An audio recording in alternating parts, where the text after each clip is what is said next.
हो गया।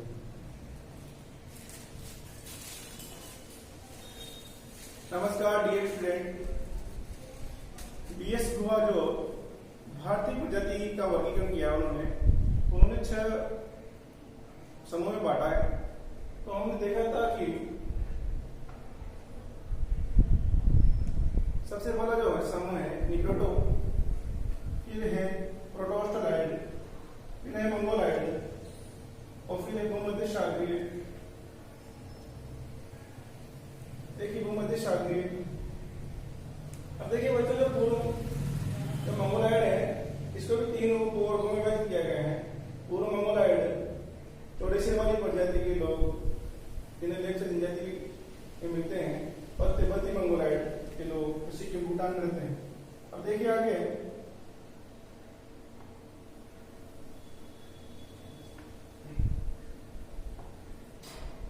देखिए बच्चों,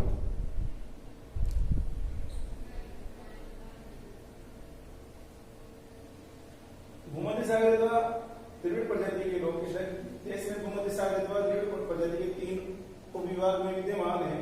भूमध्यसागरीय जो दक्षिण भारत के तेलुगु तथा तमिल ब्राह्मण में मिलते हैं। भूमध्यसागरीय जो सिंधु घाटी सभ्यता के जन्मदाता माने जाते हैं, जो पंजाब, कश्मीर, राजस्थान, उत्तर प्रदेश, कोची, महाराष्ट्र, मालाबार में मिलते हैं। तो देखिए पूर्वी अथवा सेमेटिक प्रजाति के लोग पंजाब, राजस्थान और पश्चिमी उत्तर प्रदेश में पाए जाते हैं।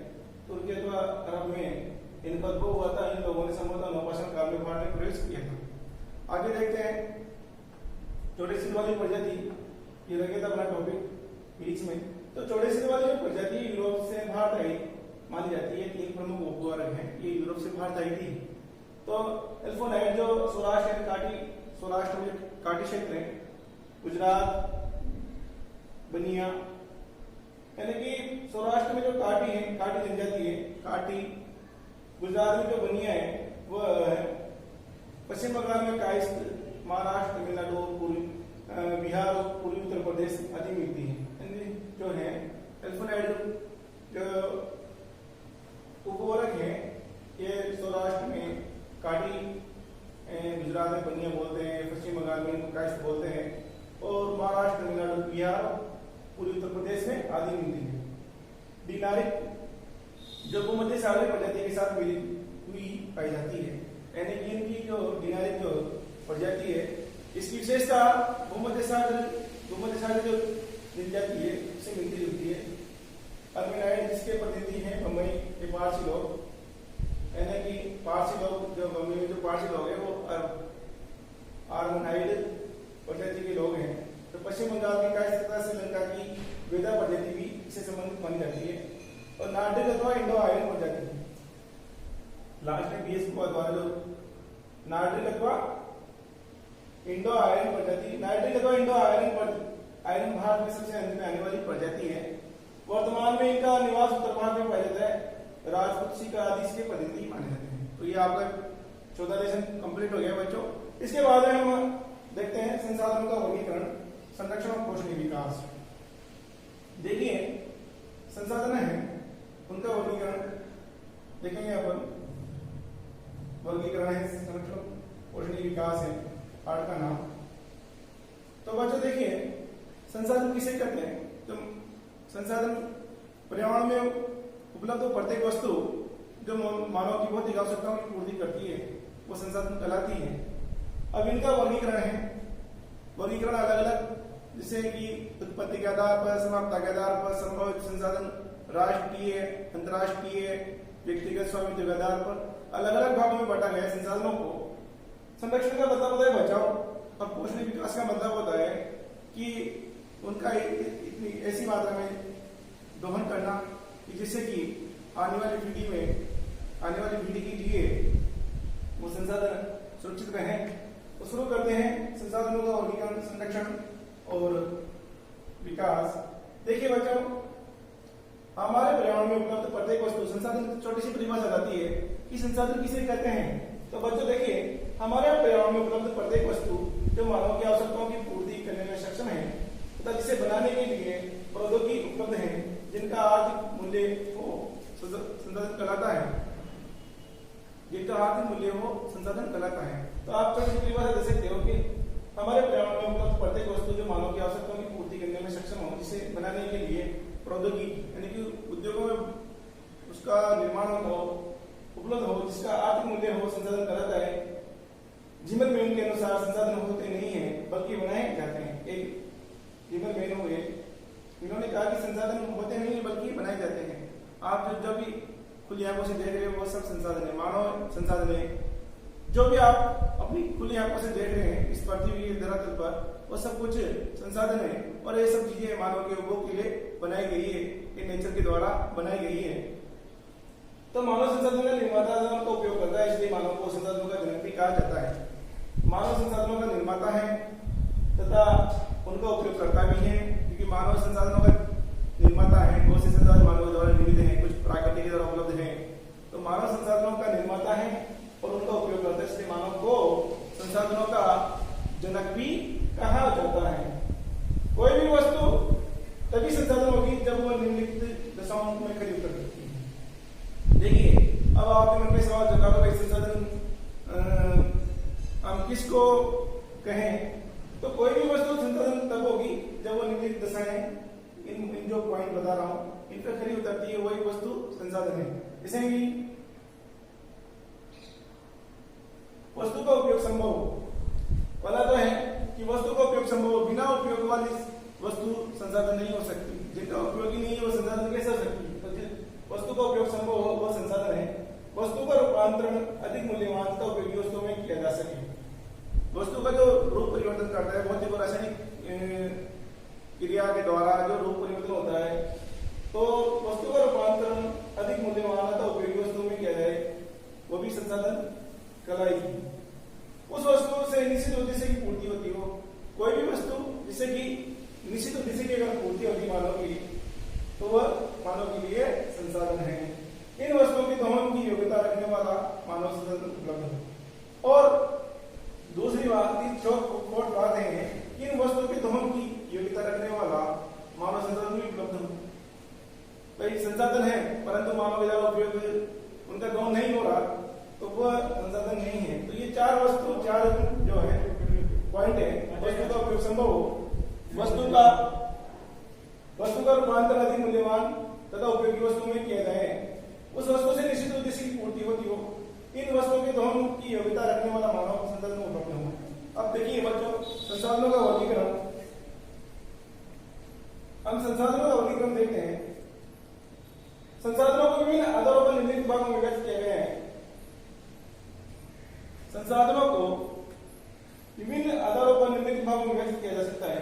जैसे कि पद्धति के आधार पर संसाधन जैविक संसाधन होते हैं, जैसे जैविक है, मानव है, पशु है, तो ये वनस्पति है, ये जो है मानव, मत्स्य है, ये सब जैविक संसाधन है। अजैविक संसाधन में आप जो भी जिनमें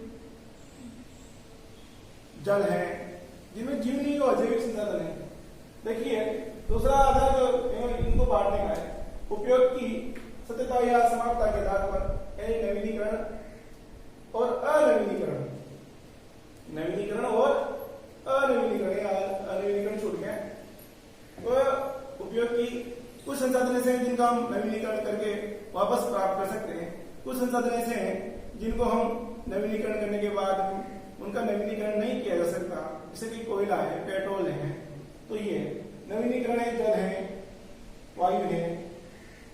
अब देखिए स्वामित्व के आधार पर, देखिए व्यक्तिगत स्वामित्व के आधार का बताया बच्चों, इसमें किसी का अधिकार हो, जैसे कोई संसाधन व्यक्तिगत होता है, जैसे मान लीजिएगा किसी का खेत है उसका संसाधन है, किसी का कुआं है वो उसका संसाधन है। राष्ट्रीय जिससे देश की सीमा को, एक देश के अधिकार पूरा ऐसे भारत की सीमा के अंतर्गत जितने भी संसाधन है वो राष्ट्रीय है। अंतर्राष्ट्रीय संसाधन जिन पर पूरे विश्व का अधिकार होता है, समुद्र है, अंतर्राष्ट्रीय संसाधन है। तो ये अंतर्राष्ट्रीय संसाधन है। विकास की स्थिति के आधार पर संभावित विकसित संचित भंडार, देखिए विकास की स्थिति के आधार पर हम संसाधनों को विकसित संभावित है, विकसित संचित भंडार, यानी कि भाई संभावित हो सकते हैं, यहाँ संसाधन हो सकते हैं, संविकसित कर सकते हैं, और संचित यानी कि यहाँ खनिज इतनी मात्रा में संचित भंडार। तो देखिए उत्पत्ति के आधार पर देखते हैं इनका। तो क्या संसाधनों वर्गीकरण 4 भागों में बांटा। उत्पत्ति के आधार पर जैविक अजैविक, उपयोगिता या समाप्ति के आधार पर नवीनीकरण अनवीनीकरण, और स्वामित्व के आधार पर व्यक्तिगत, राष्ट्रीय, अंतरराष्ट्रीय, और विकास की स्थिति के आधार पर संभावित विकसित संचित भंडार। अब देखिए विस्तार से देखते हैं उत्पत्ति के आधार पर संसाधनों वर्गीकरण। देखिए जैविक घटकों से संबंधित संसाधनों को जैविक संसाधन कहते हैं। जो जैविक घटकों से संबंधित जितने भी संसाधन हैं उनको जैविक संसाधन कहते हैं। उदाहरण के लिए मानव है, प्राणी आदि, वनस्पति आदि। जैविक घटकों से संबंधित संसाधनों को जैविक संसाधन कहते हैं। और उदाहरण के लिए देखिए मानव है, प्राणी आदि, वनस्पति आदि। अजैविक संसाधन, ये संसाधन निर्जीव वस्तुओं से बने होते हैं। उदाहरण के लिए चट्टान है, खनिज है, भूमि, मिट्टी है, पवन है, जल। अब जैविक अजैविक समझिए होंगे आप। जैविक घटकों से संबंधित संसाधनों को जैविक संसाधन कहते हैं। छोटा सा क्वेश्चन आ जाता है कि जैविक संसाधन किसे कहते हैं। तो जैविक घटकों से संबंधित संसाधनों को जैविक संसाधन कहते हैं। अगर इसका उदाहरण है मानव है, प्राणी जाति, वनस्पति आदि। अब अजैविक संसाधन किसे कहते हैं कि ये संसाधन निर्जीव वस्तु से बने होते हैं। उदाहरण के लिए चट्टान है, खनिज है, भूमि है, मिट्टी है, पवन, जल आदि। अब देखिए उत्पत्ति के आधार पर कितने भागों में बांटा गया? 2 भागों में। कौन कौन से? जैविक और अजैविक। जैविक संसाधन और अजैविक संसाधन। उदाहरण के लिए देखिए जैविक संसाधन का आपने देख ही लिया। अब उपयोग की सत्यता या समाप्तता के आधार पर, यानी समाप्यता के आधार पर देखते हैं। तो नवीनीकरण संसाधन, वे संसाधन जिनको एक बार प्रयोग के बाद उन्हें पुनः प्राप्त किया जा सकता है, वो नवीनीकरण संसाधन कहलाते हैं। जैसे कि सौर ऊर्जा है, पवन ऊर्जा है, जल ऊर्जा है, वन आदि। तो कुछ संसाधन ऐसे हैं जिनको हम नवीनीकरण कर सकते हैं, यानी कि एक बार उपयोग में लेने के बाद हम फिर उनका उपयोग कर सकते हैं। जैसे कि जल है बच्चों, जल है, एक बार ऊर्जा बन गई फिर हम उसको फिर वापस ऊर्जा बना सकते हैं। जैसे मान लीजिए यहाँ डैम बना है, यह विद्युत उत्पादन होता है, तो पानी नीचे जाएगा, उससे नीचे जाएगा, फिर वहां एक और डैम बना सकते हैं, फिर ऊर्जा बना सकते हैं। तो ये नवीनीकरण है। हम किसी भी जल को फिल्टर करके वापस पीने योग्य बना सकते हैं। सौर ऊर्जा को एक नवीनीकरण संसाधन है। पवन ऊर्जा एक भी नवीनीकरण संसाधन है। जल ऊर्जा हम वन लगा के इनका नवीनीकरण कर सकते हैं। तो ध्यान रखना वे संसाधन जिनको एक बार प्रयोग के बाद उन्हें पुनः प्राप्त किया जा सकता है, वो नवीनीकरण संसाधन कहलाते हैं। तो उदाहरण के लिए सौर ऊर्जा, पवन ऊर्जा, जल ऊर्जा, क्योंकि ये सौर ऊर्जा, पवन ऊर्जा, जल ऊर्जा ये ये समाप्त होने वाले नहीं है, तो इनका हम नवीनीकरण भी कर सकते हैं। अनवीनीकरण संसाधन, ये संसाधन एक बार प्रयोग के साथ ही समाप्त हो जाते हैं, यानी कि इनका नवीनीकरण नहीं कर सकते, इसलिए इनको अनवीनीकरण संसाधन कहलाते हैं। जो इनको एक बार उपयोग में लेने के बाद में ही, प्रयोग में लेने के बाद में ही ये समाप्त हो जाते हैं। उदाहरण के लिए जीवाश्म ईंधन, इसमें कोयला है, पेट्रोलियम है, प्राकृतिक ऐसे जीवाश्म ईंधन में कोयला, पेट्रोलियम, लोहा आदि। देखिए लोहा एक बार उपयोग में लेने के बाद में हम उसका नवीनीकरण नहीं कर सकते, क्योंकि इन चीजों को बनने में लाखों करोड़ों वर्ष लगते हैं। ये चंद लम्हों का काम नहीं है, इनको बनने में लाखों करोड़ों वर्ष लगते हैं। जैसे कोयला है, कार्बोनिफेरस व्यास के 30 लाख करोड़ वर्ष पहले इसका निर्माण हुआ था, कोयला, पेट्रोलियम इनका। तो देखिए बच्चों, अनवीनीकरण संसाधन के बारे में आपने उपयोग की सत्यता या समाप्तता के आधार पर हमने 2 संसाधन देखे, नवीनीकरण संसाधन और अनवीनीकरण संसाधन। तो वे संसाधन जिनका एक बार उपयोग के बाद में पुनः प्राप्त नहीं किया जा सकता, वे संसाधन जिनको एक बार प्रयोग के बाद में उन्हें पुनः प्राप्त किया जा सकता है, वो है नवीनीकरण संसाधन कहलाते हैं। इसमें सौर ऊर्जा है, पवन ऊर्जा है, जल ऊर्जा आदि है।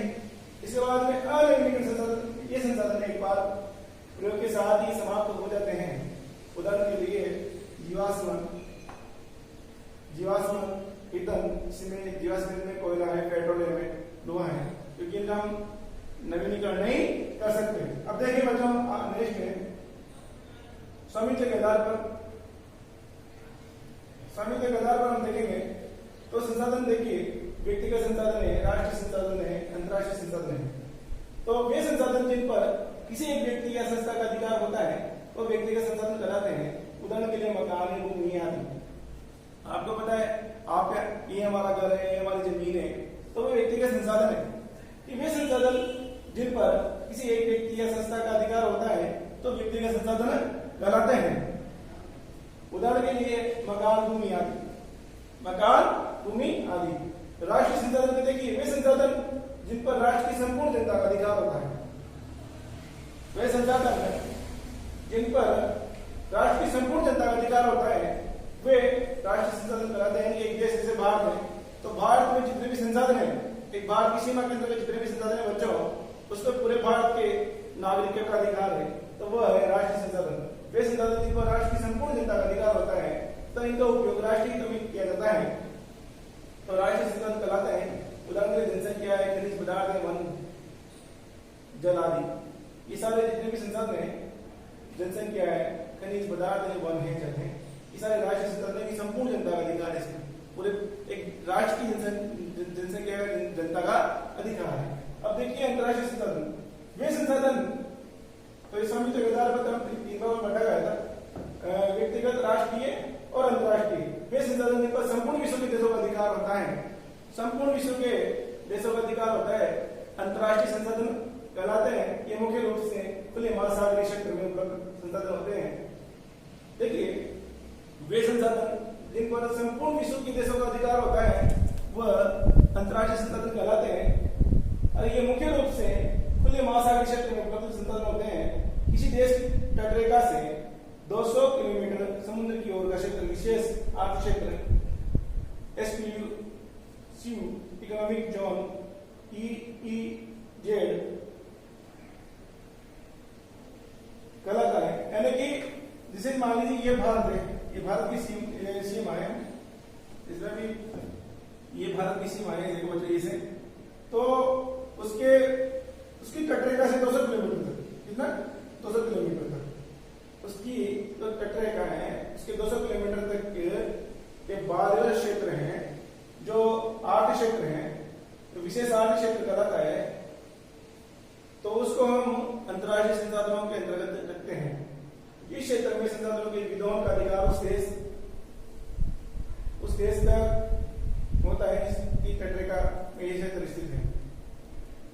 अब देखिए